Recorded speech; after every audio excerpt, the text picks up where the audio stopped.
આજની આપણી વાતનો વિષય છે the secret of success, unity. આપણે દરેક વ્યક્તિ જીવનમાં સફળતા ઈચ્છીએ છીએ, એની માટે પ્રયત્નશીલ છીએ, કડક પુરુષાર્થ પણ કરીએ છીએ અને નાની મોટી સફળતા, ઈચ્છિત સફળતા પ્રાપ્ત પણ કરીએ છીએ. જીવનમાં ક્ષેત્રોમાં સફળતા ઈચ્છવી એ મનુષ્યનું કર્તવ્ય છે. કર્તવ્ય કરતા પણ આગળ મનુષ્યનું ગૌરવ છે. To expect success in life, in all walks of life, to try for it is a human duty. More than that, it is a human endeavor. And more than that, it is a human dignity. એ મનુષ્યનું ગૌરવ છે. વિદ્યાર્થી હોય તો વિદ્યા અભ્યાસ દરમિયાન સારી સફળતા પ્રાપ્ત કરવી છે એવો એક ધ્યેય ચોક્કસ રાખવો જોઈએ. જે કાર્યક્ષેત્રોમાં છીએ, આપણે નોકરી ધંધા વેપાર કરતા હોઈએ, ત્યાં પણ આપણને સફળતા પ્રાપ્ત થાય, પદ પ્રતિષ્ઠાની દ્રષ્ટિએ સફળતા, ધન વૈભવની દ્રષ્ટિએ સફળતા, સામાજિક સંબંધો અને કીર્તિ સંબંધી સફળતા, આ તમામ આપણા કાર્યક્ષેત્રમાં પ્રાપ્ત થાય એ ઈચ્છવું જ જોઈએ, પ્રયત્ન કરવો જ જોઈએ. એ મનુષ્યનું ગૌરવ છે. એવી રીતે આપણે જ્યારે પરિવારમાં રહીએ છીએ ત્યારે પારિવારિક આનંદ, પારિવારિક સુખ, પારિવારિક શાંતિ પણ પ્રાપ્ત થાય એ પણ એક મોટી સફળતા છે. એને પણ ઈચ્છવી જોઈએ અને પ્રયત્નશીલ રહેવું જોઈએ. જ્યાં આપણા સામાજિક સંબંધો છે, social relations that we have in the society, એ પણ મધુર રહે, એમાં ક્યાંય કળવાશ ના આવે, એ ઈચ્છવું અને પ્રયત્ન કરવો એ પણ મનુષ્યનું ગૌરવ છે. તો અનેક પ્રકારની સફળતા છે. વ્યક્તિગત જીવનમાં સ્વાસ્થ્ય સારું રહે, વિચારો સકારાત્મક રહે, ભાવનાઓ છે આપણી શુદ્ધ રહે, એ સફળતા છે જીવનની. એની માટે પણ પ્રયત્ન કરવો જોઈએ, એ ઈચ્છવું જોઈએ. એટલે વ્યક્તિગત જીવનમાં સફળતા, પારિવારિક જીવનમાં સફળતા, વ્યવહારિક જીવનમાં સફળતા, વ્યવસાયિક જીવનમાં સફળતા, સામાજિક જીવનમાં સફળતા, કોઈ જાહેર જીવન જીવતું હોય તો એ જાહેર જીવનમાં સફળતા, એ આપણે દરેક ઈચ્છીએ છીએ, ઈચ્છવું જ જોઈએ, પ્રયત્ન કરીએ છીએ, કરવો જ જોઈએ અને પ્રાપ્ત કરવું જોઈએ. કારણ કે at the end of our lives, we want to put our hand on our chest and tell ourselves, yes, I lived my life. આપણને જો આપણા જીવનથી સંતોષ ના હોય તો એ જીવન જીવ્યાનો કોઈ હેતુ નથી. એ જીવનના સંતોષ માટે અંતકાળે જીવનના દરેક ક્ષેત્રમાં સફળતા પ્રાપ્ત કરવાનો પ્રયત્ન કરવો જ જોઈએ. મહાપુરુષોનું જીવન પણ આપણને આ શીખવાડે છે. પણ એ સફળતા પાછળ ઘણા બધા પરિબળો હોય છે. પુરુષાર્થ એક પરિબળ, નીતિમત્તા એક પરિબળ છે, સુઆયોજન એક પરિબળ છે, સાત સંગાથ બળવો, સપોર્ટ સિસ્ટમ્સ એન્ડ પ્લેટફોર્મ્સ એ પણ એક પરિબળ છે, ફેક્ટર છે.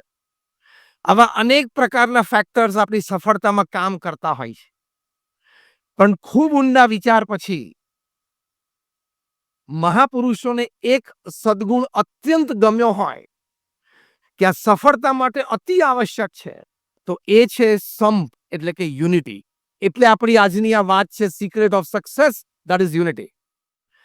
કારણ કે દુનિયાનો ઇતિહાસ તમે વાંચો, from the time mankind has started recording history આજ સુધી, તો ઇતિહાસ આપણને ગવાહ પૂરે છે, એટલે કે સાબિતી આપે છે with all the academics that we have, all the talents that we have, all the experiences that we have, all the back support systems that we have, all the platforms that we have, all the social connectivity that we have, but if you fail on unity, you as a group, you as a community, you as a family will progress less.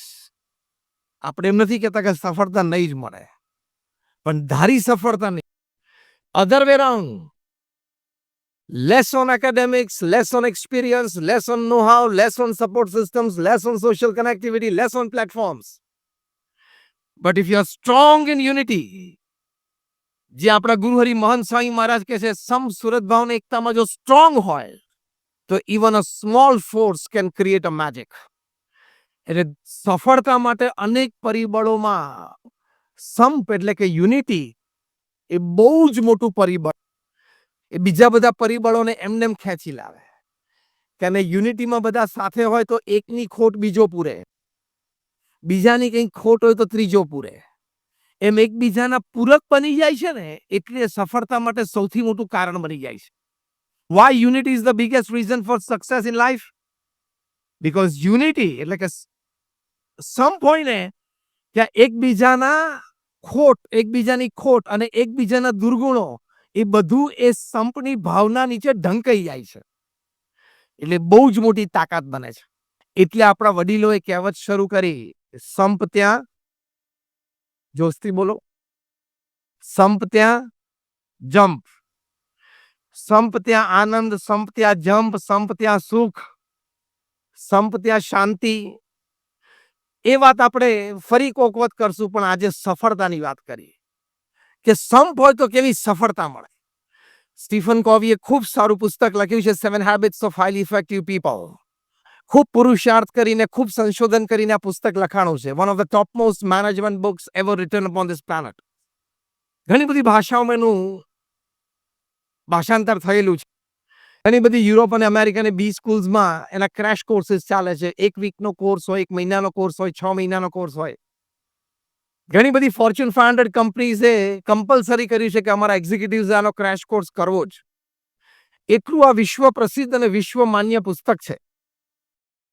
આ પુસ્તકમાં લેખક Stephen કોવી એમણે જે અતિ સફળ વ્યક્તિ હોય એની 7 આદતોની વાત કરી છે કે they had these 7 habits in common. હજારો સફળ વ્યક્તિઓને મળ્યા, એમાંથી એમણે આ સિદ્ધાંત તારવ્યા છે. એમાં 6ઠ્ઠી હેબિટ છે, એમને સિનર્જી લખી છે. બહુ જ સુંદર એનું વર્ણન એ પુસ્તકમાં એમણે કર્યું છે. એ આ સંપ અને યુનિટીની વાત છે. એમણે કહ્યું કે જેટલી અતિ સફળ વ્યક્તિઓને હું મળ્યો અથવા એના વિશે મેં વાંચ્યું, એમાં એક પાયાનો સદગુણ મને એ દેખાણો કે they practiced synergy in their life. Synergy એટલે શું? when 2 or more than 2 people they come together. 2 કે 2 થી વધારે લોકો જ્યારે સાથે આવે, સાથે મળીને કામ કરવાનું નક્કી કરે, કામ શરૂ કરે, મતભેદો તો થાય, ડિફરન્સ ઓફ ઓપિનિયન થાય, બધાને બુદ્ધિ છે, બધાને વિચારો છે, પણ છતાં સાથે રહેવાનું નક્કી કરે, કામ minimum programme CMP common minimum programme ઉપર આવે, ધ્યેય બંનેનો ક્લિયર ને સ્પષ્ટ હોય, સાથે રહીને કામ કરે, નાની મોટી સફળતા પ્રાપ્ત કરે. એ જે સફળતા પ્રાપ્ત કરે એમાંથી બંનેને આનંદ આવે કે આપણે સાથે રહીને એક સારી સફળતા પ્રાપ્ત કરી. એ જે આનંદ આવે એમાંથી ફરી વખત બીજો પ્રોજેક્ટ સાથે રહીને કરવો છે એવો વિચાર આવે અને બીજો પ્રોજેક્ટ પણ સાથે કરે. એની જે એનર્જી આગલા પ્રોજેક્ટની સફળતાના આનંદમાંથી મળી છે એને સિનર્જી કહેવાય. એટલે synergy is one of the root causes of success as told by Stephen Covey in 7 Habits of Highly Effective People. એટલે સફળ વ્યક્તિઓ આ સિદ્ધાંતમાં માને છે, આ સિદ્ધાંત ઉપર એ ચાલે છે અને આ સિદ્ધાંત પ્રમાણે એમને જીવનમાં સફળતાઓ મેળવી છે. હમણાં અમેરિકામાં સ્વામિનારાયણ અક્ષરધામ ન્યૂ જર્સીમાં આ સફળતાનો ચમત્કાર એ આ યુનિટી સંપના આધારે કઈ કક્ષાનો હોઈ શકે એ પરમ પૂજ્ય મહંત સ્વામી મહારાજે વિશ્વને દર્શન કરાવ્યા.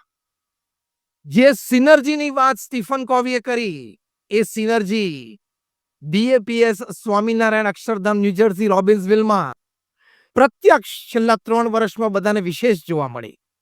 આમ તો વર્ષોથી, પણ 3 વર્ષમાં છેલ્લે તો વિશેષ. આટલું મોટું monument, the largest Hindu mandir in the Western Hemisphere and the second largest Hindu mandir ever upon this planet. 185 acre જમીન ઉપર રોબિન્સવિલ ન્યૂજર્સીમાં ઉદ્ઘાટિત થયું જ્યારે 8મી ઓક્ટોબરે. ત્યારે એની પાછળની જે વાતો અને ગાથા એ તો યુગો સુધી ગવાશે. કારણ કે 12,500 સ્વયંસેવકોએ સિનર્જી, સંપ અને યુનિટીથી કામ કર્યું. They created the second largest Hindu mandir of the world. Swaminarayan Akshardham રોબિન્સવિલમાં જે બન્યું એ બનવા પાછળની સફળતાનું કોઈ એક મોટું કારણ જો આપણે આપવું હોય, ઘણા કારણો હોઈ શકે અને છે, તો એ આ યુનિટી છે. 12,500 કિશોર કિશોરી, યુવક યુવતી, બાળ બાલિકા, વડીલ હરિભક્તો, ભાઈઓ બહેનો એ બધા શ્રદ્ધાથી સેવામાં જોડાયા. આ બધા જે સેવામાં જોડાયા કોઈ સ્કિલ્ડ ફોર્સ નહોતો. જે કામ ત્યાં કરવાનું હતું એ દ્રષ્ટિએ હું બોલું છું. હતા બધા highly skilled in their profession. કોઈ ચાર્ટર્ડ એકાઉન્ટન્ટ હતા, કોઈ ડોક્ટર હતા, કોઈ સાયન્ટિસ્ટ પણ હતા, કોઈ પાયલટ પણ હતા, કોઈ ફાર્માસિસ્ટ હતા, કોઈ આઈટી ગ્રેજ્યુએટ હતા. પણ ત્યાં એમને કામ કરવાનું હતું પથ્થરનું, કામ કરવાનું હતું લાકડાનું, કામ કરવાનું હતું શિલ્પનું. પણ બધાએ સાથે મળીને નક્કી કર્યું કે આપણે આ કરવું જ છે. તો ત્યાં બધા સાઇટ ઉપર આવ્યા ત્યારે કોઈને ખબર નહોતી કે શું સેવા કરવાની છે. ત્યાં જે સેવા સોંપાણી એમને કરી, તો જે સેવા જેને સોંપાણી એને શ્રદ્ધાથી ઉત્સાહથી કરી, considering himself or herself a very important part of this whole project. અને એ જે યુનિટીથી કામ થયું એનું આ સર્જન છે. એ યુનિટીમાં ફોર્સ કેવો આવે? નો ડાઉટ એકબીજા સાથે સંપર્ક સારો થયો, પરિચય સારો થયો, બધાને એકબીજા પ્રત્યે લાગણી, પ્રેમ, મૈત્રી ભાવ થયો. સાથે રહ્યા તો દરેકને ધર્મ, સત્સંગ, ભક્તિ પ્રત્યેની શ્રદ્ધા પણ વધી. આ બધા એડવાન્ટેજીસ હતા. પણ સાથે સાથે બધા નવી સ્કિલ્સ પણ શીખી ગયા. ત્યાં અમે પહેલા દિવસે ગયા હતા, લગભગ સેકન્ડ વીક ઓફ જૂન. ત્યારે પૂજ્ય આત્મકીર્તિ સ્વામીએ અમને ત્યાં સાઇટ ઉપર એક શિલ્પ દેખાડી. લગભગ 2-2.5 ફૂટ બાય 2 ફૂટનું એક શિલ્પ હતું. એક દેવતાની મૂર્તિ હતી, એટલે સેલેસ્ટિયલ બીંગ ઢીંચણ ઉપર બેઠા છે દેવતા, અને આમ હાર એમના હાથમાં છે, જાણે કોઈ આગંતુક, કોઈ મહેમાનને હાર પહેરાવતા હોય. એ શિલ્પ તમે જુઓ એટલે તમારું દિલ જીતી જાય. Eyes, eyebrows, nose, lips, ears, એના શેપ, સાઇઝ બધું પરફેક્ટ, અદ્ભુત લાગે. એટલે મેં સાહેબ એમને પૂછ્યું, મેં કીધું આ કોઈ સારા શિલ્પકારે બનાવ્યું છે? એટલે પૂજ્ય આત્મકીર્તિ સ્વામી હસતા હસતા મને કહ્યું કે 3rd યર ફાર્મસીમાં ભણતા BAPS ના કિશોરી મંડળના એક સભ્ય, શી ટુક 1 year ઓફ ફ્રોમ કોલેજ કે મારે અહીંયા સેવા કરવી છે. અને ત્યાં 2-3 દિવસ સેવા કરતા કરતા એમ થયું કે આ શિલ્પ તો હું કરી શકું, લેટ મી ટ્રાય. અને ટ્રાય કર્યો તો આ શિલ્પ એણે બનાવ્યું છે. આવી તો અનેક ઘટનાઓ છે. પણ સફળતા એ સંપમાં રહેલી છે. જે 12,500 સ્વયંસેવકો ત્યાં સેવા કરીને જીવનમાં કોન્ફિડન્સ આવ્યો ને, સફળતા છે. આત્મવિશ્વાસ આવ્યો ને કે આઈ કેન ડુ. કાલે સવારે એના પ્રોફેશનમાં એને મોટો પ્રોજેક્ટ મળશે ને, તેમ થશે કે સ્વામિનારાયણ અક્ષરધામ રોબિન્સવિલમાં પથ્થર મેં ચડાય છે, આ પ્રોજેક્ટ તો ઇઝીલી કરીશ. એ જે કોન્ફિડન્સ લેવલ બૂસ્ટ થયો છે ને, that is the secret of huge success in their lives in future. ખાલી મોન્યુમેન્ટ એ સફળતા નથી. Rise of spirit is success. Strength of confidence is success.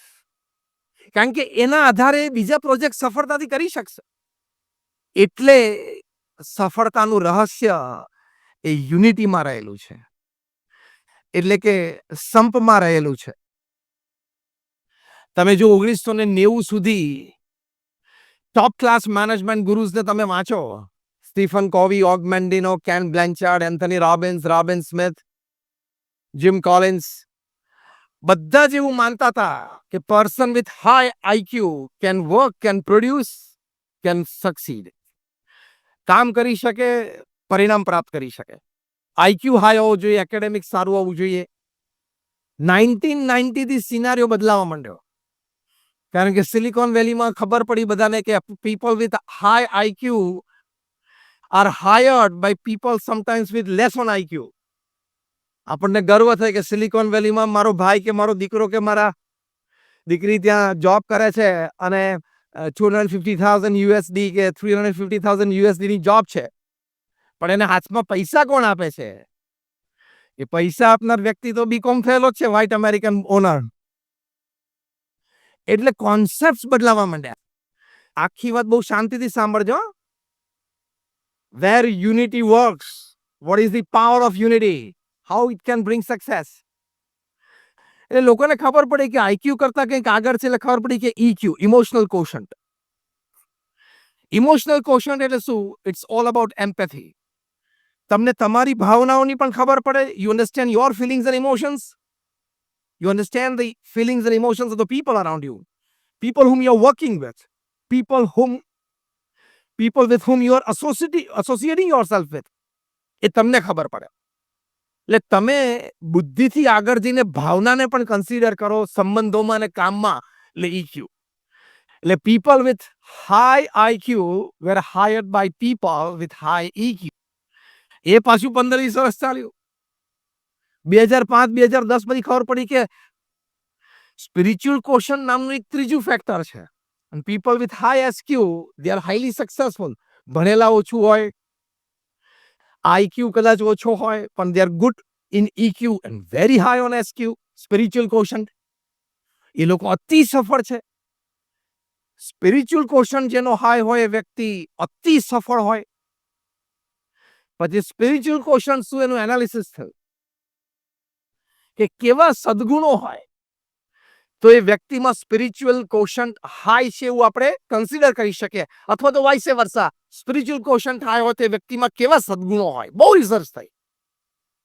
એમાં એક પુસ્તક લખાણું spiritual intelligence the ultimate intelligence. Co author છે બંને, Ian Marshall and a lady Dana Zohar. એ લોકોએ બહુ રિસર્ચ કરીને આ પુસ્તક લખ્યું છે. એમાં જે વાતો લખી છે ને એમાં જે વ્યક્તિ સ્પિરિચ્યુઅલ ક્વોશન્ટમાં હાઈ હોય, he can easily guide people with high IQ, people with high EQ. અને એમાં પહેલો મોટો સદગુણ આ છે, flexibility to change, adjust, compromise, but do the work. આ યુનિટીની વાત આવી. સ્પિરિચ્યુઅલ ક્વોશન્ટનો પહેલો મોટો સદગુણ છે ફ્લેક્સિબિલિટી. સંપની ભાવના હોય ને તો જ તમે ફ્લેક્સિબલ રહી શકો. બાકી એડમેન્ટ રહો, મારો વિચાર જ સારો છે, હું જે ઓપિનિયન આપું છું એ બેસ્ટ છે, I have this experience, I have this academics, so I am fine, હું અનુભવી છું, હું પરિવારમાં મોટો છું એટલે બધાએ મારું જ સાંભળવાનું, હું પરિવારમાં મુખ્ય બ્રેડ અર્નર છું, વિનર છું એટલે મારું જ સાંભળવાનું. ફ્લેક્સિબિલિટીનો ગુણ સંપ માટે જરૂરી છે. સંપ માટે ફ્લેક્સિબિલિટી હોવી અત્યંત જરૂરી છે. Flexibility to change. હાર્વર્ડ યુનિવર્સિટીએ પણ નવી ડેફિનેશન ઇન્ટેલિજન્સની કરી છે. બુદ્ધિશાળી વ્યક્તિ કોને કહેવો? બહુ વર્ષોના રિસર્ચ પછી એ લોકોએ definition of intelligence according to Harvard university is flexibility to change is intelligence. બુદ્ધિશાળી વ્યક્તિ કોને કહેવાય? સંજોગો પરિસ્થિતિ પ્રમાણે ફ્લેક્સિબલ થઈ જાય અને પછી એ સંજોગો પરિસ્થિતિને પોતાને અનુકૂળ કરી નાખે. આ સંપની ભાવનાઓ તો થઈ શકે અને સંપ હોય ત્યાં જોવા મળે, વાઇસે વર્સા છે. તો આપણે પણ ફ્લેક્સિબિલિટી માટે પ્રયત્ન કરવો જોઈએ. પ્રમુખ સ્વામી મહારાજ BAPS સંસ્થાના 65 વર્ષ સુધી પ્રમુખ રહ્યા. Unchallenged, no controversy, no election ever in the history of BAPS. દુનિયાની એકમાત્ર સંસ્થા છે BAPS કે આ લેવલની કોઈ ઇન્ટરનેશનલ ઓર્ગેનાઇઝેશનના પ્રેસિડેન્ટ કોઈ એક વ્યક્તિ 65 વર્ષ સુધી રહી હોય. The one and only happening upon this planet. એનું કારણ શું હતું? ઘણા કારણોમાં એક મોભી કારણ હતું, એમના હૃદયમાં સંપની ભાવના હતી અને સંપની ભાવનાની પાછળ જે ટેકારૂપ સદગુણો હતા એમાંથી એક મોટો સદગુણ હતો ફ્લેક્સિબિલિટી ટુ ચેન્જ. કોઈ દિવસ એમણે પોતાનો અભિપ્રાય કે પોતાનો નિર્ણય પકડી રાખ્યો નથી. એકવાર પ્રમુખ સ્વામી મહારાજે એક વડીલ સંતને પત્ર લખ્યો કે તમે આ મંદિરમાં વર્ષોથી સેવા કરો છો, હવે તમારે આ મંદિરમાં સેવા કરવા માટે જવાનું. પછી અમારા ગુરુજી સંતો પૂજ્ય જ્ઞાનેશ્વર સ્વામી, પૂજ્ય નારાયણમુનિ સ્વામી બંને સંતો પ્રમુખ સ્વામી મહારાજ પાસે આવ્યા અને સંતોના સેવા વિભાગ નક્કી થતા હતા. એમાં જે વડીલ સંત હતા એમના વિશે પણ એમને બંને ગુરુજી સંતોએ પ્રમુખ સ્વામી મહારાજને વાત કરી. પ્રમુખ સ્વામી મહારાજને અભિપ્રાય વિચાર યોગ્ય લાગ્યો. એમણે જે લેટર લખેલો લેટર એમણે જાતે ફાડી નાખ્યો. ત્યારે બંને વડીલ સંતોએ કીધું કે સ્વામી આ શું કર્યું તમે? પ્રમુખ સ્વામી મહારાજે કહ્યું કે મારા મનમાં એક વિચાર હતો પણ તમે આ વાત કરીને મને વધારે યોગ્ય લાગી છે. એટલે બંને જણાએ હાથ જોડીને કીધું ના સ્વામી આપને જે યોગ્ય લાગ્યું બરાબર જ છે. સ્વામી કે ના, તમારો વિચાર મને વધારે યોગ્ય લાગ્યો છે. Where in the world you will find an executive chairman of a company? I'm not talking of a CEO. I'm not talking of an MD. I'm not talking of a board member. I'm not talking of a non-executive chairman. I'm talking of the executive chairman of the company. જે સર્વે સર્વા હોય એ down the line કોઈનો અભિપ્રાય ગમ્યો હોય તો openly confess કરે, openly express થાય અને ઓપનલી એ અભિપ્રાયને સ્વીકારે અને અભિપ્રાય પ્રમાણે ચાલે.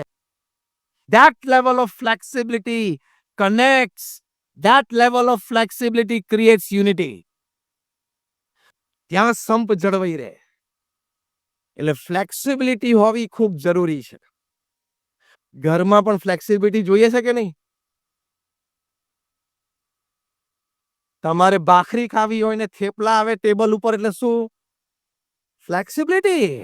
તમે રાત્રે જોબ પરથી સાંજે ઘરે આવો અને નવા પડદા લાગી ગયા હોય, કર્ટેન્સ બદલાઈ ગયા હોય, નવા કર્ટેન્સ લાગી ગયા હોય અને તમને અભિપ્રાય પૂછવામાં આવે કેવું, એટલે તમારે શું કહેવાનું? અડધું પ્રવચન પાસ. કયા કયા શબ્દ બોલવાના બોલો? સરસ, પછી સુપર્બ, પછી અતિ સુંદર, પછી બેજોડ. આ બધું ટાઈમે યાદ રાખજો. આને ફ્લેક્સિબિલિટી કહેવાય. આમાંથી યુનિટી વધે. અને પ્રેક્ટિકલી તમે વિચારો, તમારે કઈ આખી જિંદગી પડદા સામે જોઈને પૂરી નથી કરવાની. Let us talk practical. Yes or no? તો જે જેનું ડોમેન હોય એ ડોમેનમાં એને ફ્રીડમ આપી દેવાની, ફ્લેક્સિબિલિટી રાખવાની. ખેંચવાનું એક સિમ્પલ લાઇટર મોમેન્ટ લઉં છું ફ્લેક્સિબિલિટી માટે. એક કપલને 50 વર્ષ પૂરા થયા મેરેજ લાઈફના. એટલે ક્લોઝ ફ્રેન્ડ્સ અને ક્લોઝ ફેમિલી મેમ્બર્સ એક સરપ્રાઈઝ પાર્ટી રાખી. લગભગ 250-300 જણા બધા બેઠા હતા અને couple, the elderly couple, they must be 78-80 years, એટલે 50 યર્સ ઓફ મેરેજ. બંને જણા સ્ટેજ ઉપર બેઠા હતા, સારી હેલ્થ હતી. બધાને એક મિનિટ આપવામાં આવી કે કપલ સાથે તમારો કોઈ એક્સપિરિયન્સીસ, કોઈ મેમરીઝ તમે શેર કરો. અને બધા કરી તો આમ તો 3 કલાક પસાર થઈ ગયા આમ આનંદમાં, મેમરીઝમાં. પછી એક જણાએ સભામાંથી પૂછ્યું કે what is the secret of your happy married life of 50 years? એટલે પેલા હસબન્ડને કીધું simple, most important decisions I take and she has to say yes, no argument. And less important decisions હોય એ મારા વાઈફને કહું તું લઈ લેજે, ચલો હું માથાકૂટ નહીં કરું.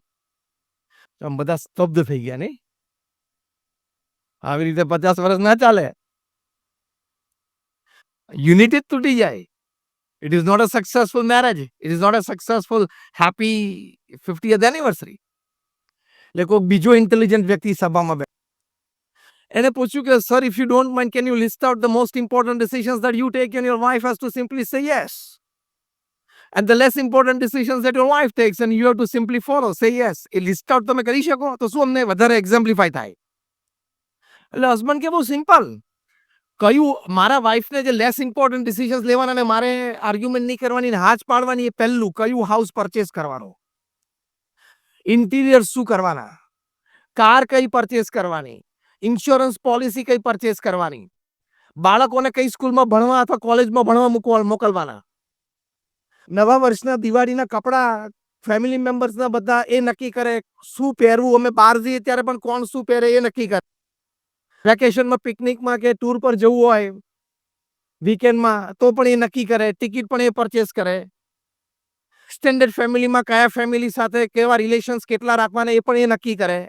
ઓફકોર્સ બ્રેકફાસ્ટ, લંચ અને ડિનર તો એની આઈટમ તો અનડાઉટેડલી નક્કી કરે જ. એટલે આ બધી લેસ ઇમ્પોર્ટન્ટ વાતો છે ને એ નક્કી કરે અને હું માથાકૂટ ના. હવે બોલો, તમે બધા મૂંઝવણમાં પડી ગયા કે આ બધી જો લેસ ઇમ્પોર્ટન્ટ હોય તો ભાઈ સાહેબ માટે મોસ્ટ ઇમ્પોર્ટન્ટ ડિસિઝન્સ બાકી કયા રહ્યા? એટલે પછી પૂછ્યું કે ભાઈ મોસ્ટ ઇમ્પોર્ટન્ટ ડિસિઝન્સ જે તમે લો ને your wife has to simply follow without an argument, what are those decisions? એટલે કે whether America should enter Afghanistan or not. મેં કીધું કે ના ના કરવું છે. મારા વાઇફ કે you are right, let's have a cup of coffee. એટલે જે ડિસિઝન્સ અમારા ઘરના 4 વોલને ઇફેક્ટ કરતા હોય એ વાઇફ લે અને જે ડિસિઝન્સની ગ્લોબલ ઇફેક્ટ હોય ને એ હું લઉં છું. આનો મર્મ સમજાણો? એક શબ્દ, શું? ફ્લેક્સિબિલિટી. પ્રવચનમાં આજે બીજી કોઈ વાત યાદ ના રહે ને તો એક શબ્દ યાદ રાખીને જજો. Repeat with me, flexibility. Repeat it 3 times. ફ્રેન્ડ્સમાં ફ્લેક્સિબિલિટી રાખવાની. આમ એક લાઇટર ટોનમાં એક્ઝામ્પલ કયો, પણ એની પાછળનો મર્મ આ છે. મોટું મન રાખવું, થોડું જતું કરી દેવું. તારું પણ સારું છે. તમે બે જણા સાથે ડિસિઝન લેતા હોય તો બંનેના સારા હોય છે, બંનેના સાચા હોય છે. તો દર વખતે આપણું જ ચાલે એવું મનમાં ન રાખો. યુનિટી વધારવા માટે સારું, તારું પણ સારું છે. એટલે મોટું મન રાખીએ, જતું કરીએ, સામેવાળી વ્યક્તિને રાજી કરવાનો પ્રયત્ન કરીએ તો સંપ રહે. એ સંપમાં આનંદ રહેલો છે. એ આનંદ એ જીવનની સફળતા. એ આનંદ કામમાં પણ ઉપયોગી આવે તો કામમાં પણ સફળતા મળે. એટલે ફ્લેક્સિબિલિટી. બીજો એક મોટો સદગુણ છે સેલ્ફ અવેર. એટલે ફ્લેક્સિબિલિટી. બીજો એક મોટો સદગુણ છે સેલ્ફ અવેરનેસ. યુનિટી માટે આ સદગુણ બહુ જ જરૂરી છે. તો તમને સફળતા લઈ જાય. This is the secret of success. Self awareness. તમારી સેલ્ફ અવેરનેસ ના હોય, સ્વજાગૃતિ ના હોય ને તો કોક એવો શબ્દ બોલાઈ જાય, 30 વર્ષની મિત્રતા તૂટી જાય, યુનિટી તૂટી જાય. કંઈક એવી બોડી લેંગ્વેજ એક્સપ્રેસ થઈ જાય અને મિસરેડ થઈ પણ જાય અને યુનિટી તૂટી જાય, સંબંધો તૂટી જાય. એટલે યુનિટી મેન્ટેન કરવા માટે તમારે આ સેલ્ફ અવેરનેસ બહુ જ જરૂરી છે. સેલ્ફ અવેરનેસ હોય તો એ વ્યક્તિની પ્રગતિ, સક્સેસ ચાલુ રહે. Because he never max a private or public mistake in life. પ્રમુખ સ્વામી મહારાજ ધામમાં પધાર્યા પછી એમની શ્રદ્ધાંજલિ સભામાં ગાંધીનગરમાં મહાત્મા મંદિરમાં ખૂબ બધા પ્રતિષ્ઠિત મહાનુભાવો પધારેલા. એમાં એક ગુજરાત રાજ્યના ખૂબ એક આગેવાન વ્યક્તિ છેલ્લા 40 વર્ષથી જાહેર જીવનમાં છે. એમણે મંચ ઉપરથી પ્રવચનમાં એક સુંદર પોતાનું એક ઓબ્ઝર્વેશન વ્યક્ત કરેલું કે હું પ્રમુખ સ્વામી મહારાજને 40 વર્ષથી ઓળખું છું અને એમાં છેલ્લા 25 વર્ષથી તો એમના નાના મોટા દરેક મોટા મહોત્સવમાં હું હાજર રહ્યો છું. પ્રમુખ સ્વામી મહારાજે રાજ્ય કક્ષાના કે રાષ્ટ્રીય કક્ષાના કે વૈશ્વિક કક્ષાના કોઈ નાના મોટા પ્રશ્ન હોય એમાં પોતાનો અભિપ્રાય અને સુઝાવ પણ આપ્યા છે.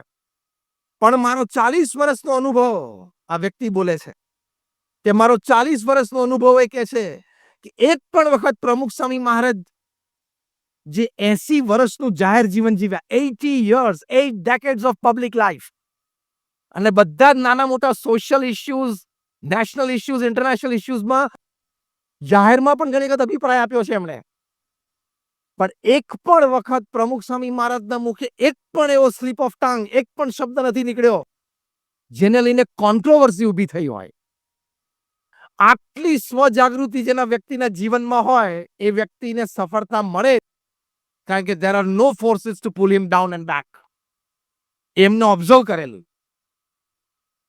તો આપણે પણ યુનિટી, મિત્રભાવ, એટલે કે મિત્ર સાથે યુનિટી, ફેમિલીમાં પારિવારિક એકતા એટલે ફેમિલી યુનિટી, જ્યાં આપણે કામ કરીએ છીએ ત્યાં વર્કિંગ કલીગ્સ સાથે આપણી જે યુનિટી એ મેન્ટેન કરવા માટે તમારે સેલ્ફ અવેર તો અત્યંત રહેવું પડે. બોલવામાં, ચાલવામાં, જોવામાં, એક્સપ્રેસ થવામાં, બોડી લેંગ્વેજમાં અત્યંત સ્વજાગૃતિ. that you don't offend, you don't make a mistake. તો એ નો લાભ શું? હું ડેફ્ટ ઉપરથી બોલું છું, સાંભળજો. એનો લાભ શું? તમારી પર્સનાલિટી અને તમારું કેરેક્ટર વધારે એક્સેપ્ટેબલ બનશે. અને when your personality and character becomes more acceptable, the ladder of success is right in front of you. બીજા બધા રિસોર્સિસ તો એમને ખેંચીને પાછળ આવે. પ્રમુખ સ્વામી મહારાજની પર્સનાલિટી અને કેરેક્ટર આખા સમાજે સ્વીકાર્યું. એટલે resources, all kinds of resources, material resources, man resources, money resources, બધા રિસોર્સિસ ઉપલબ્ધ થઈ શક્યા. એટલે એક સેલ્ફ અવેરનેસ બહુ જ મોટી વાત છે. અને ત્રીજો મોટો સદગુણ એ લખે છે, an ability to face and use the suffering of life.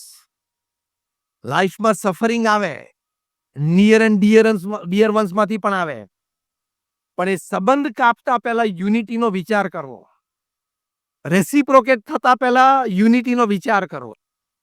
એ જે ઘા તમને વાગ્યો છે એ ચોક્કસ નહોતું થવું જોઈતું પણ થઈ ગયું છે, યુ આર હર્ટ. પણ એનું લેવલ કેટલું છે, કેટલા દિવસ ટકશે, એ વ્યક્તિ હાથે કરીને કર્યું છે, ઇન્ટેન્શનલ છે કે અનઇન્ટેન્શનલ છે, આ ઘણું બધું વિચારવું પડે બિફોર યુ રેસિપ્રોકેટ. કારણ કે તમે રેસિપ્રોકેટ થશો એટલે યુનિટી તૂટશે જ, અને યુનિટી તૂટશે એટલે તમે ડિસ્ટર્બ થશો, અને વ્યક્તિગત જીવનથી વ્યવહારિક જીવન સુધી સફળતામાં પ્રશ્ન ઊભા થશે જ. હર્ટ તો બધા જ થવાના છે, અને ક્યાંથી થવાના છે? નિયર એન્ડ ડિયર વન્સમાંથી જ, કારણ કે દુનિયાનો ક્રમ છે. તો એને ઇવેલ્યુએટ પ્રોપર કરવું પડે. એ થોડી થોડી વાતમાં નારાજ નહીં થવાનું. આપણું મન એટલું બધું નબળું હોય છે કે આપણે કોઈ ગેધરિંગમાં જઈએ ને કોઈક આપણી સામે 2 વાર 3 વાર જોવે ને તો મનમાં વિચાર હોય, કેમ જોતો હશે, કેમ જોતો હશે? જવાબ આપું કેમ જોતો હતો? કહું, આંખ છે જોવે, ઇટ્સ ઓકે. એને તો 2 જ વાર જોયું, ત્રીજી વાર તો તું વચ્ચેથી પસાર થઈ ગયેલો ખોટો, કે તો આમ જ જોતો હતો. એટલે બહુ જ આપણું ડાઉટફુલ માઇન્ડ હોય ને, નાની નાની શંકાઓ હોય ને, એ આપણી બોડી લેંગ્વેજ ઉપર રિફ્લેક્ટ થાય, અને એ વ્યક્તિ સાથે યુનિટીમાં પ્રશ્ન થાય જ. એટલે બહુ નાની નાની વાતો મગજ ઉપર નહીં લેવાની. કેમ આવું બોલ્યો હશે, કેમ આમ જોયું હશે, કેમ આમ કર્યું હશે? Why are you giving so much of your time, energy and space in your mind to that person, to that happening? આવી નાની નાની વાતો ગણવાની જ નહીં, તો જ યુનિટી રહેશે. નાની નાની વાતો સંભાળી જ નહીં રાખવાની, તો જ બાકી. કારણ કે આ તો રોજ બનવાનું, હા કે ના? રોજ બનવાનું હતું, વર્ક પ્લેસ પર બનવાનું, તમે બસ સ્ટેન્ડ ઉપર ઉભા હો તો ત્યાં બનવાનું. એટલે an ability to face and use the suffering of life. પ્રમુખ સ્વામી મહારાજ મુંબઈમાં હતા. એક પ્રતિષ્ઠિત મહાનુભાવ, યુનિયન કેબિનેટ મિનિસ્ટર, એમણે પ્રમુખ સ્વામી મહારાજના દર્શન કરવા માટે આવ્યા. ત્યારે પ્રમુખ સ્વામી મહારાજના મોઢે 1 કલાક સુધી અપમાનિત શબ્દોમાં પ્રમુખ સ્વામી મહારાજને ખખડાવ્યા. પ્રમુખ સ્વામી મહારાજ એ વખતે તાવ હતો ને રેસ્ટ કરતા હતા. જે હોસ્ટ હતા એમને પણ લાગ્યું કે બહુ ખોટું થઈ ગયું, પણ હવે આટલા મોટા માણસને રોકે કોણ? અને ખખડાવા પાછળનો મુખ્ય મુદ્દો એટલો હતો કે તમે યુવાનોને, યંગસ્ટર્સને, એન્જિનિયર્સ, ડોક્ટર્સને તમે સાધુ બનાવો છો તો ભવિષ્યમાં એન્જિનિયર્સ ને ડોક્ટર્સની ખોટ પડશે સમાજમાં. ત્યાં ગમે ત્યારે જો ત્યારે બધા પ્રોફેશનના 15% તો અનએમ્પ્લોયડ હોય જ છે ને પૃથ્વી ઉપર. એનું પહેલા વિચાર કર ને. પણ ક્રેઝી. એટલે સ્વામી એક શબ્દ ના બોલ્યા. પછી ખખડાવાનું બંધ કર્યું એમણે, ગુસ્સો ઉતરી ગયો. એટલે સ્વામી એમ ઘડિયાળ સમય જોયું, રાત્રે 8:30 થયા. સ્વામી કે એમને જમાડી દેજો. આ વાત તો ત્યાં પૂરી થઈ ગઈ 1986માં. 2 વર્ષ પછી 1988માં પ્રમુખ સ્વામી મહારાજની જન્મ જયંતિ નાયરોબીમાં હતી. 2 વર્ષ દરમિયાન જે પણ ઘટનાઓ બની હશે, આ વ્યક્તિ was no more the union cabinet minister. He was no more the member of the planning commission of India. એટલે એક સામાન્ય વ્યક્તિ બની ગયેલી. એક એનજીઓ ચલાવતા હતા, ફંડ રેઝિંગ માટે નૈરોબી આવેલા. એને ખબર પડી કે પ્રમુખ સ્વામી મહારાજના સાનિધ્યમાં બહુ જ મોટું ગુજરાતી ગેધરિંગ ભેગું થવાનું છે. જો પ્રમુખ સ્વામી અપીલ કરે તો મને આ પ્રોજેક્ટ માટે ફાઇનાન્સ સારું મળે, એટલે કે હેલ્પ મળે. એમને આવતા જોયા પ્રમુખ સ્વામી મહારાજ, એટલે પ્રમુખ સ્વામી મહારાજ મંચ ઉપરથી જાતે ઊભા થયા. સ્ટેજના ખૂણા સુધી એમને લેવા માટે ગયા, હાથ પકડીને એમને મંચ ઉપર લાવ્યા. મંચ ઉપર 4-5 પ્રતિષ્ઠિત મહાનુભાવો બેઠેલા, એમની સાથે એમની ઓળખાણ કરાવી. અને પ્રમુખ સ્વામી મહારાજને પૂછ્યું કે બોલો શું આવવાનું થયું? એમને કહ્યું મારે કામ છે ને તમે જો જાહેરાત જાતે કરો તો બહુ સારું. સ્વામી કે કરશો. એમને બાજુમાં મંચ ઉપર બેસાડ્યા. એક સિંગલ બોડી લેંગ્વેજ એક્સપ્રેશન, એક single flicker of the eye, movement of the lip, Pramukh Swami મહારાજ એવું જણાવવા ના દીધું કે 2 વર્ષ પહેલા તમે મને 1 કલાક સુધી નોન સ્ટોપ, મને તાવ હતો તો પણ એક ન ગણકારીને તમે મને બેફામ શબ્દોમાં ખખડાવેલો. 1986 means પ્રમુખ સ્વામી મહારાજ was 66 years old. મોટા મોટા ઉત્સવો ઇન્ડિયામાં ઉજવાઈ ગયેલા 81-85 ના. And he was popular, famous and acceptable to the society all over the country, internationally as well. 1985 નો અહીંયા CFI લંડનમાં ઉજવાઈ ગયેલો હતો. એમણે પ્રમુખ સ્વામી મહારાજે વાત કરી, એટલે પ્રમુખ સ્વામી મહારાજે આશીર્વાદમાં જાતે એમની એનજીઓ વિશે, એમના પ્રોજેક્ટ વિશે અનાઉન્સમેન્ટ કર્યું. એમને બહુ સારું લાગ્યું, એમને ઘણી યોગ્ય હેલ્પ પણ મળી, અને એમને કાયમ માટે પ્રમુખ સ્વામી મહારાજ પ્રત્યે એક સદભાવ થઈ ગયો. To create unity between people and organizations is not a joke. You should learn the art of એ વખતે પ્રમુખ સ્વામી મહારાજ બીજું બધું આપણે એની જગ્યા હોત તો ઘણું કહી શક્યા હોત ને કરી શક્યા હોત ને. પહેલો શબ્દ આવે પણ પ્રમુખ સ્વામી મહારાજ વોઝ અ ડિફરન્ટ કેરેક્ટર. આ લેવલ ના સદગુણોનું exhibition, a deep sense of oneness, deep sense of understanding હોય કે આપણે જેમ સારું કામ કરીએ છીએ એમ આ વ્યક્તિ પણ આજે એક સારું કામ કરવા માટે આવ્યા છે. સમાજનું સારું કામ થાય છે ને, સમાજની યુનિટી વધે છે ને, તો I must let go, I must forget, I must forgive, ત્યારે સંપ મેન્ટેન થાય. આપણે તો અહીંયા બેઠા છીએ, આટલો મોટો વારો તો આવવાનો નથી કોઈ દિવસ, પણ આપણે પરિવારમાં અને જ્યાં કામ કરીએ છીએ અને આપણું સોશિયલ સર્કલ છે ત્યાં થોડુંક લેટ ગો, થોડુંક મોટું મન, થોડુંક face the suffering, forget the suffering, તો એ સદગુણોથી સંપ વધે છે. એટલે 3 સદગુણ હોય તો એ સ્પિરિચ્યુઅલી હાઈ પર્સન, એટલે સ્પિરિચ્યુઅલ કોશન્ટ એનામાં છે, વાત સમજાય. First is flexibility, second is self awareness, અને third an ability to face and use the suffering of life. Unity maintain થાય. એમનું પણ સરસ કામ થયું, એમની સંસ્થાનો પ્રોજેક્ટ પણ સરસ થયો, તો સક્સેસ કહેવાય ને.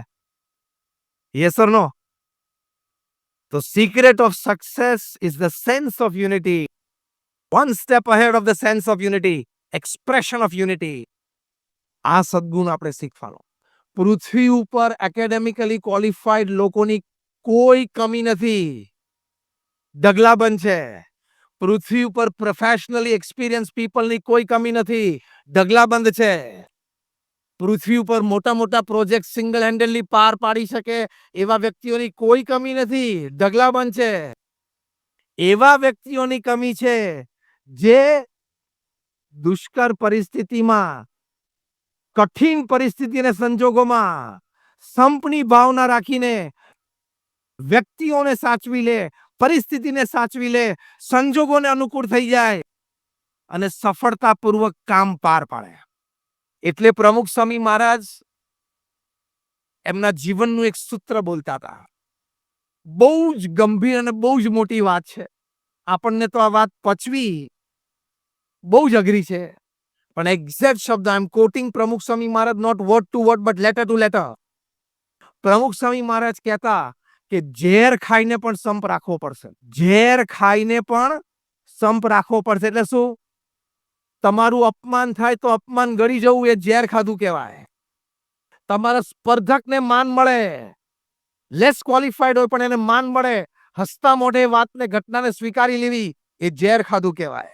તમારું હર્ટ છુપાવીને, દબાવીને, સ્માઇલિંગ ફેસ રાખીને એકવાર કામ પૂરું કરી દેવું, પ્રોજેક્ટ પૂરો કરી દેવો, એ ઝેર ખાધું કહેવાય. ઝેર ખાઈને પણ સંપ રાખવો પડશે, તો પરિવારમાં સુખ શાંતિ રહેશે, તો વર્ક પ્લેસ ઉપર તમે સારી ટીમ બનાવીને સારી સફળતા પ્રાપ્ત કરી શકશો, તો તમારા સામાજિક સંબંધો સારા રહેશે. એની માટે એક પ્રેક્ટિકલ ઉપાય તમને કહું. તમારા મોબાઈલમાં તો 500, 1000 ને 1500 નંબર હશે, હા કે ના? એફબી ઉપરની તો વાત નથી કરતો, એમાં તો બહુ હોય. પણ સમજવાનું, તમે હોસ્પિટલમાં દાખલ થશો ને ત્યારે એફબી વાળો એક નહીં આવે. એફબી વાળા કોઈ હોસ્પિટલમાં ખબર કાઢવા આવતા નથી, એ ખબર છે ને? આ તો વાંધો નહીં. તમારા મોબાઈલમાં 500, 1000, 1500 નંબર હોય. સિલેક્ટ 25. આ 25 વ્યક્તિઓ મારે કોઈ પણ સંજોગોમાં મારા જીવનમાં જોઈએ. હું તમને બહુ જ પ્રેક્ટિકલ વાત કરું છું. જીવનમાં સફળતા અને શાંતિ માટે, સુખ માટે. આ 25 વ્યક્તિઓ મને મારા જીવનમાં જોઈએ. આપણા ફેમિલી મેમ્બર્સ હોય, રિલેટિવ કોઈ હોય, ફ્રેન્ડ હોય, નેબર હોય, વર્કિંગ કલીગ હોય, સ્કૂલમેટ હોય, કોલેજમેટ હોય, whatever. Decide 25 people in your life. That is your first decision. Second decision is important. All time, all compromises with this 25 people. That is life. A secret of success. At all times, under any circumstances, મારે આ 25 વ્યક્તિઓ સાથે compromise જ કરવા. એનો વાંક હોય કોઈ મારે જ સોરી કહેવાનું છે. અને તમે સફળતા, સુખ, શાંતિ કેવી પ્રાપ્ત થાય છે તમે જુઓ. એને કંઈક ઓછું આવ્યું હોય તો મારે જ નમી દેવાનું. because I want this 25 people in my life till my last breath upon this planet for me to remain happy. આ યુનિટીનો ભાવ થયો અને આની પાછળ સિક્રેટ છે આપણા સક્સેસનો, સુખનું. એ 25 વ્યક્તિઓનો અવગુણ જ નહીં જોવાનો. એ 25 વ્યક્તિઓનો કોઈ દુર્ગુણ નજરે ચડે તો પણ આંખ આડા કાન કરવાના. એની માટે એક કોર્પોરેટ લો છે, ખબર તમને? Every corporate has two rules. Rule number 1 and rule number 2. Rule number 1, the boss is always right. Rule number 1 શું છે? The boss is always. Rule number 2, if someday you feel that the boss is wrong, go to rule number 1. The boss is always right. એ બોસને 25 માંથી એક તો રાખવો પડશે ને. પણ આ રૂલ બધી જગ્યાએ એપ્લાય થાય છે. તમારા સ્પાઉસ સાથે પણ આ રૂલ વાપરવાનો. Rule number 1, my spouse is always right. આ ભાવના રાખવી જ પડશે સંપ માટે, તો જ successful marriage and thus one of the successes of your life થશે. હા, કોઈ વાત થાય, કોઈ ચર્ચા થાય, કોઈ ડિફરન્સ ઓફ ઓપિનિયન હોય તો કોઈ વખત હોટ ડિસ્કશન પણ થઈ જાય. Behind the mind you have to keep this. કારણ કે પ્રમુખ સ્વામી મહારાજ એક સિદ્ધાંત બોલતા હતા લગ્ન જીવન વિશે કે અગ્નિની સાક્ષીએ ભેગા થયા છો તો હવે અગ્નિની સાક્ષીએ છૂટા પડવાનો. આ પણ I am quoting him word to word and letter to letter. અગ્નિની સાક્ષીએ ભેગા થયા છો પતિ પત્ની, તો હવે અગ્નિની સાક્ષીએ જ છૂટા પડવાનું. એટલે શું? લગ્ન વખતે ચોરીમાં કુંભમાં પરિક્રમા પ્રદક્ષિણા આપણે જે ફર્યા એમાં અગ્નિની સાક્ષી હતી ને. અને છૂટા પણ ક્યારે પડવાનું? અગ્નિની સાક્ષી એટલે કે શું? સ્મશાનમાં એક જણા ધામમાં જાય ત્યારે. એની માટે તમારે રૂલ નંબર 1 ને રૂલ નંબર 2 રાખવો જ પડે. At the back of your mind, my spouse is always right. Rule number 2, if someday I feel that my spouse is wrong, see rule number 1. બાકી તો પડે પડે વાંધો આવશે. એની made for each other couple હોય ને, made for each other couple of the town of the city, એમાં 70-30 નો રેશિયો હોય છે. 70% બંને એકબીજાને અનુકૂળ હોય, ગમતું હોય, ફાવતું હોય. 30% is a tech formula. આ એક ફોર્મ્યુલા મેં ડિઝાઇન કરી છે. Out of all my talks, travels and experiences of meeting people, TAAC. T is tolerance, A is acceptance, again A is apologies and C is compromise. 30% તો આવે જ life. તમારે એમ નહીં કહેવાનું કે લે તું આવો હતો મને ખબર નહીં, તું આવી હતી મને ખબર નહીં, એવું ના બોલાય. પેલું 30% માં આવી જ જાય. કારણ કે તમને ખબર છે ને, marriage is also a package deal. વાતો સંભાળી જ નહીં રાખવાની તો જ બાકી. કારણ કે આ તો રોજ બનવાનું. હા કે ના? રોજ બનવાનું હતું. વર્ક પ્લેસ પર બનવાનું, તમે બસ સ્ટેન્ડ ઉપર ઉભા હો તો ત્યાં બનવાનું. એટલે an ability to face and use the suffering of life. પ્રમુખ સ્વામી મહારાજ મુંબઈમાં હતા. એક પ્રતિષ્ઠિત મહાનુભાવ, યુનિયન કેબિનેટ મિનિસ્ટર. એમણે પ્રમુખ સ્વામી મહારાજના દર્શન કરવા માટે આવ્યા ત્યારે પ્રમુખ સ્વામી મહારાજના મોઢે 1 કલાક સુધી અપમાનિત શબ્દોમાં પ્રમુખ સ્વામી મહારાજને ખખડાવ્યા. પ્રમુખ સ્વામી મહારાજ એ વખતે તાવ હતો ને રેસ્ટ કરતા હતા. જે હોસ્ટ હતા એમને પણ લાગ્યું કે બહુ ખોટું થઈ ગયું, પણ હવે આટલા મોટા માણસને રોકે કોણ? અને ખખડાવા પાછળનો મુખ્ય મુદ્દો એટલો હતો કે તમે યુવાનોને, યંગસ્ટર્સને, એન્જિનિયર્સ, ડોક્ટર્સને તમે સાધુ બનાવો છો તો ભવિષ્યમાં એન્જિનિયર્સને, ડોક્ટર્સની ખોટ પડશે સમાજમાં. ત્યાં ગમે ત્યારે જુઓ ત્યારે બધા પ્રોફેશનના 15% તો અનએમ્પ્લોયડ હોય જ છે ને પૃથ્વી ઉપર. એનું પહેલા વિચાર કર ને. પણ ક્રેઝી. એટલે સ્વામી એક શબ્દ ના બોલ્યા. પછી ખખડાવાનું બંધ કર્યું એમણે. ગુસ્સો ઉતરી ગયો એટલે સ્વામી એમ ઘડિયાળ સમય જોયું, રાત્રે 7:30 થયા. સ્વામી કે એમને જમાડી દેજો. આ વાત તો ત્યાં પૂરી થઈ ગઈ 1986માં. 2 વર્ષ પછી 1988માં પ્રમુખ સ્વામી મહારાજની જન્મ જયંતિ નાયરોબીમાં હતી. 2 વર્ષ દરમિયાન જે પણ ઘટનાઓ બની હશે, આ વ્યક્તિ was no more the union cabinet minister. He was no more the member of the planning commission of India. એટલે એક સામાન્ય વ્યક્તિ બની ગયેલી. એક એનજીઓ ચલાવતા હતા, એના ફંડ રેઝિંગ માટે નૈરોબી આવેલા. એને ખબર પડી કે પ્રમુખ સ્વામી મહારાજના સાનિધ્યમાં બહુ જ મોટું ગુજરાતી ગેધરિંગ ભેગું થવાનું છે. જો પ્રમુખ સ્વામી અપીલ કરે તો મને આ પ્રોજેક્ટ માટે ફાઇનાન્સ સારું મળે, એટલે કે હેલ્પ મળે. એમને આવતા જોયા પ્રમુખ સ્વામી મહારાજ એટલે પ્રમુખ સ્વામી મહારાજ મંચ ઉપરથી જાતે ઊભા થયા. સ્ટેજના ખૂણા સુધી એમને લેવા માટે ગયા. હાથ પકડીને એમને મંચ ઉપર લાવ્યા. મંચ ઉપર 4-5 પ્રતિષ્ઠિત મહાનુભાવો બેઠેલા. એમની સાથે એમની ઓળખાણ કરાવી. અને પ્રમુખ સ્વામી મહારાજને પૂછ્યું કે બોલો શું આવવાનું થયું? એમને કહ્યું કે મારે આ કામ છે ને તમે જો જાહેરાત જાતે કરો તો બહુ સારું. સ્વામી કે કરશો. એમને બાજુમાં મંચ ઉપર બેસાડ્યા. એક સિંગલ બોડી લેંગ્વેજ એક્સપ્રેશન, એક single flicker of the eye, movement of the lip, Pramukh Swami મહારાજ એવું જણાવવા ના દીધું કે 2 વર્ષ પહેલા તમે મને 1 કલાક સુધી નોન સ્ટોપ, મને તાવ હતો તો પણ એક ન ગણકારીને તમે મને બેફામ શબ્દોમાં ખખડાવેલો. 1986 means પ્રમુખ સ્વામી મહારાજ was 66 years old. મોટા મોટા ઉત્સવો ઇન્ડિયામાં ઉજવાઈ ગયેલા 81-85 ના. And he was popular, famous and acceptable to the society all over the country, internationally as well. 1985 નો અહીંયા CFI લંડનમાં ઉજવાઈ ગયેલો હતો. એમણે પ્રમુખ સ્વામી મહારાજે વાત કરી એટલે પ્રમુખ સ્વામી મહારાજે આશીર્વાદમાં જાતે એમની NGO વિશે, એમના પ્રોજેક્ટ વિશે અનાઉન્સમેન્ટ કર્યું. એમને બહુ સારું લાગ્યું. એમને ઘણી યોગ્ય હેલ્પ પણ મળી. અને એમને કાયમ માટે પ્રમુખ સ્વામી મહારાજ પ્રત્યે એક સદભાવ થઈ ગયો. To create unity between people and organizations is not a joke.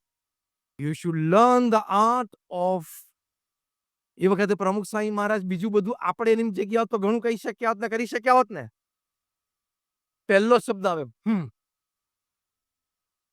પણ પ્રમુખ સ્વામી મહારાજ વોઝ અ ડિફરન્ટ કેરેક્ટર. આ લેવલ ના સદગુણોનું exhibition, a deep sense of oneness, deep sense of understanding હોય કે આપણે જેમ સારું કામ કરીએ છીએ એમ આ વ્યક્તિ પણ આજે એક સારું કામ કરવા માટે આવ્યા છે. સમાજનું સારું કામ થાય છે ને, સમાજની યુનિટી વધે છે ને, તો I must let go, I must forget, I must forgive. ત્યારે સંપ મેન્ટેન થાય. આપણે તો અહીંયા બેઠા છીએ, આટલો મોટો વારો તો આવવાનો નથી કોઈ દિવસ, પણ આપણે પરિવારમાં અને જ્યાં કામ કરીએ છીએ અને આપણું સોશિયલ સર્કલ છે ત્યાં થોડુંક લેટ ગો, થોડુંક મોટું મન, થોડુંક face the suffering, forget the suffering, તો એ સદગુણોથી સંપ વધે છે. એટલે 3 સદગુણ હોય તો એ સ્પિરિચ્યુઅલી હાઈ પર્સન, એટલે સ્પિરિચ્યુઅલ કોશન્ટ એનામાં છે, વાત સમજાય. First is flexibility, second is self awareness, and a third an ability to face and use the suffering of life. Unity maintain થાય. એમનું પણ સરસ કામ થયું, એમની સંસ્થાનો પ્રોજેક્ટ પણ સરસ થયો, તો સક્સેસ કહેવાય ને. Yes or no? The secret of success is the sense of unity. One step ahead of the sense of unity, expression of unity. આ સદગુણ આપણે શીખવાનો. પૃથ્વી ઉપર એકેડેમિકલી ક્વોલિફાઈડ લોકોની કોઈ કમી નથી, ઢગલાબંધ છે. પૃથ્વી ઉપર પ્રોફેશનલી એક્સપિરિયન્સ પીપલની કોઈ કમી નથી, ઢગલાબંધ છે. પૃથ્વી ઉપર મોટા મોટા પ્રોજેક્ટ સિંગલ હેન્ડેડલી પાર પાડી શકે એવા વ્યક્તિઓની કોઈ કમી નથી, ઢગલાબંધ છે. એવા વ્યક્તિઓની કમી છે જે દુષ્કર પરિસ્થિતિમાં, કઠિન પરિસ્થિતિના સંજોગોમાં સંપની ભાવના રાખીને વ્યક્તિઓને સાચવી લે, પરિસ્થિતિને સાચવી લે, સંજોગોને